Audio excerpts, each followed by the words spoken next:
दोस्तों, इस वीडियो में हम जानेंगे सौरमंडल अर्थात सोलर सिस्टम क्या होता है, सौरमंडल की उत्पत्ति कैसे हुई, नक्षत्र क्या होते हैं तथा कौन कौन से नक्षत्र हैं, तारामंडल क्या होते हैं तथा कौन कौन से तारामंडल हैं। सोलर सिस्टम अर्थात सौर मंडल सूर्य, 8 ग्रह और उनके उपग्रह तथा अन्य छोटे छोटे पिंड जैसे कि क्षुद्र ग्रह, धूमकेतु और उल्का पिंड आदि गुरुत्वाकर्षण के द्वारा संयुक्त रूप से मिलकर एक सिस्टम में व्यवस्थित रहते हैं, जिन्हें हम सोलर सिस्टम या सौर मंडल या सौर परिवार कहते हैं।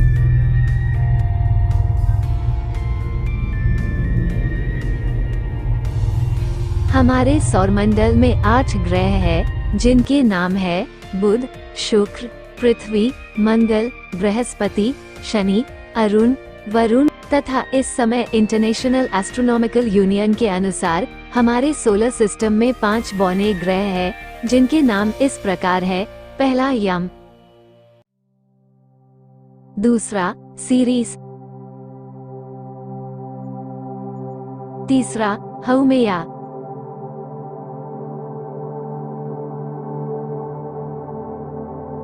चौथा माके माके तथा 5वें बौने ग्रह का नाम एरिस है।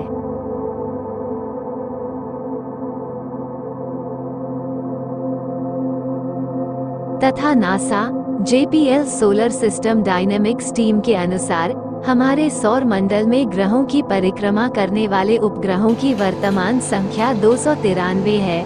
पृथ्वी के पास एक उपग्रह चंद्रमा है, मंगल के 2, बृहस्पति के 95, शनि के 146, यूरेनस के 28, नेपच्यून के 16 और बौने ग्रह प्लूटो के पास 5 उपग्रह है।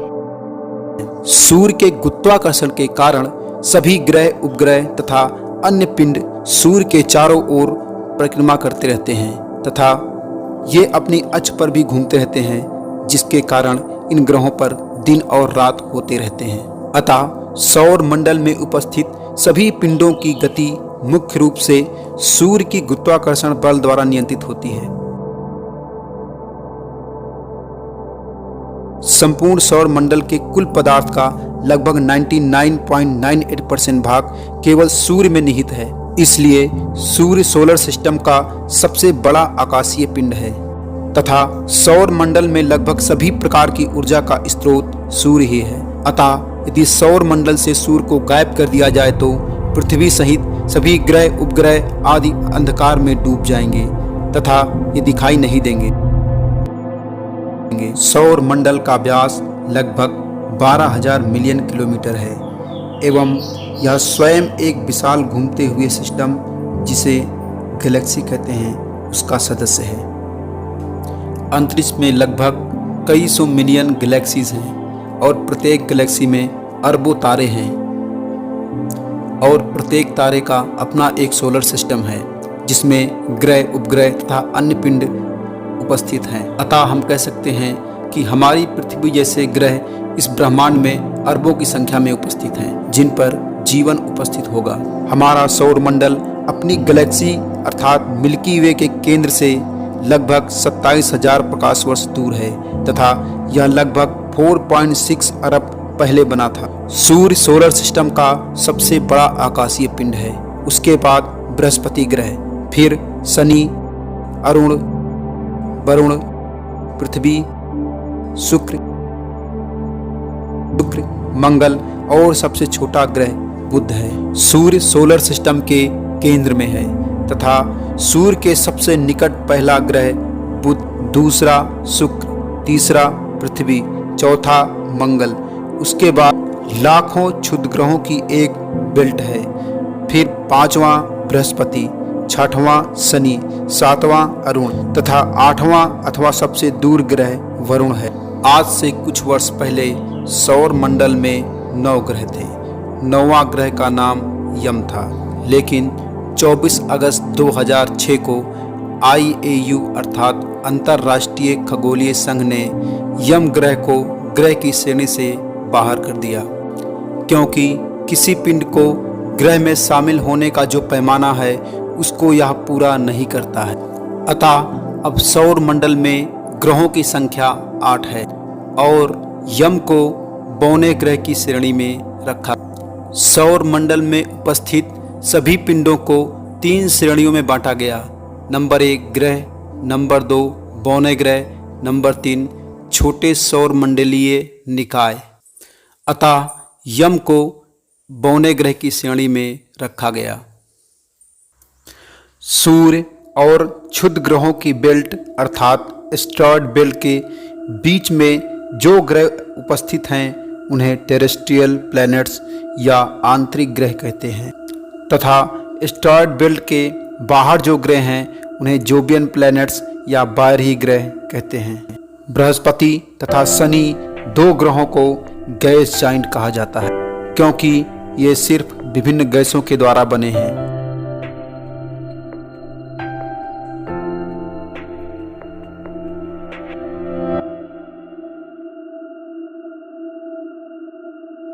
तथा अरुण और वरुण को आइस जाइंट कहा जाता है क्योंकि ये ग्रह सिर्फ बर्फ से मिलकर बने हैं। अतः आपको इन ग्रहों पर सिर्फ बर्फों के बड़े बड़े पहाड़ ही देखने को मिलेंगे क्योंकि ये ग्रह सूर्य से सबसे दूर होने के कारण यहाँ तक सूर्य की गर्मी तथा प्रकाश बहुत कम पहुँच पाता है, जिस कारण इन ग्रहों पर टेम्परेचर बहुत कम हो जाता है, जिसके कारण इन ग्रहों पर उपस्थित संपूर्ण पदार्थ बर्फ के रूप में बदल जाता है। दोस्तों, अब हम जानेंगे हमारे सोलर सिस्टम का जन्म कैसे हुआ। सोलर सिस्टम की उत्पत्ति से संबंधित बहुत सारी साइंटिफिक परिकल्पनाएं हैं, लेकिन खगोल वैज्ञानिकों के द्वारा सबसे ज़्यादा मानी जाने वाली परिकल्पना है निहारिका परिकल्पना। इस परिकल्पना को 1734 ईस्वी में स्वीडन के वैज्ञानिक एवं धर्मशास्त्री इमैनुअल स्वीडेसबर्ग ने दिया, जिसे 1755 ईस्वी में universal natural history and theory of the heavens में प्रकाशित किया गया। इस परिकल्पना के अनुसार बिग बैंग के बाद बहुत सारे मैटर उत्पन्न हुए जो मुख्य रूप से हाइड्रोजन और हीलियम गैस तथा अन्य भारी तत्व थे।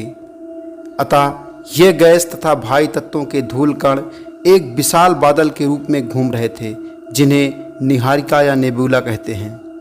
अतः आज से लगभग 4.6 अरब वर्ष पहले ये विशाल बादल अर्थात निहारिका सिकुड़ने लगा था। गुरुत्वाकर्षण के कारण निहारिका में उपस्थित गैसें तथा धूल कण केंद्र की ओर खींचते चले गए, जिससे इसका कोर बहुत गर्म और घना हो गया।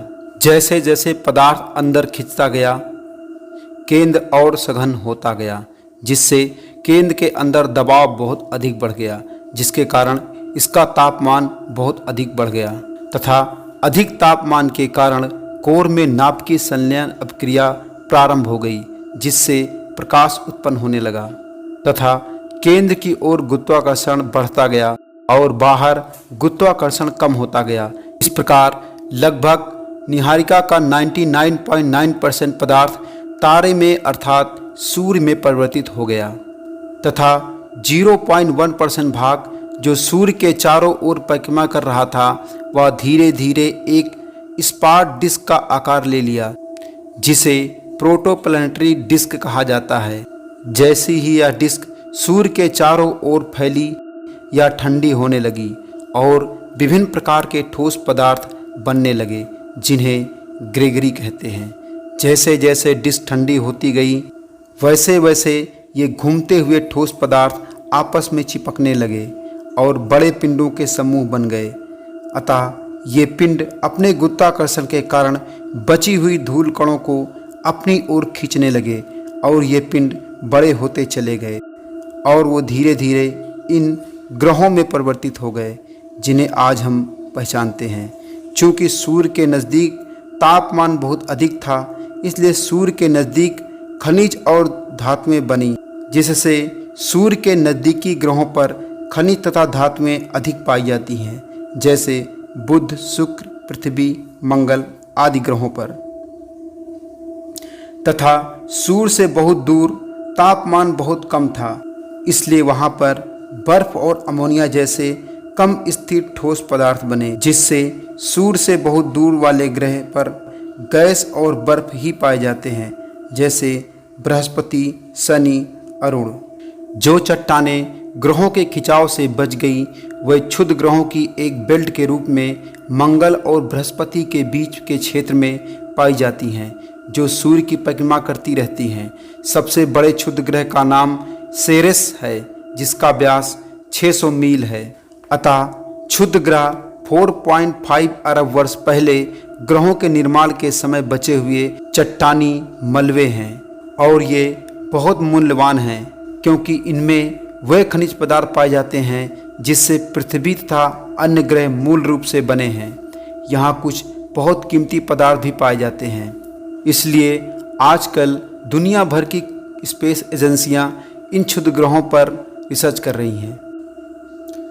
आस्टेरिज्म अर्थात नक्षत्र निश्चित आकृति में स्थित तारों के समूह को नक्षत्र कहा जाता है।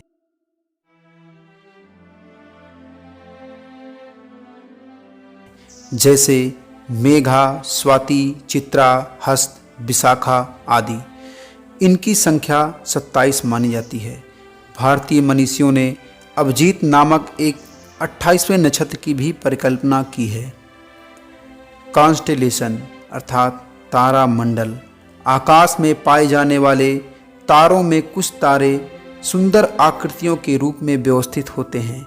इन आकृतियों को तारा मंडल कहा जाता है, जैसे सप्तऋषि मंडल, ओरियन, हरक्यूलिस आदि। इंटरनेशनल एस्ट्रोनॉमिकल यूनियन अर्थात IAU के अनुसार हमारे सोलर सिस्टम में तारामंडलों की संख्या 88 है। हाइड्रा सबसे बड़ा तारामंडल है तथा सेंटोरस सबसे चमकीला तारामंडल है। हमारे अगले वीडियो अर्थात जियोग्राफी के पार्ट 5 में आप सूर्य के बारे में विस्तार से जानेंगे। अगर हमारा वीडियो आपको अच्छा लगा हो तो वीडियो को लाइक कर दे, और यदि चैनल को सब्सक्राइब नहीं किए हैं तो चैनल को सब्सक्राइब कर दें तथा बेल आइकॉन जरूर दबा दें, ताकि हम ऐसे ही वीडियो आप तक आसानी से पहुंचा पाएं।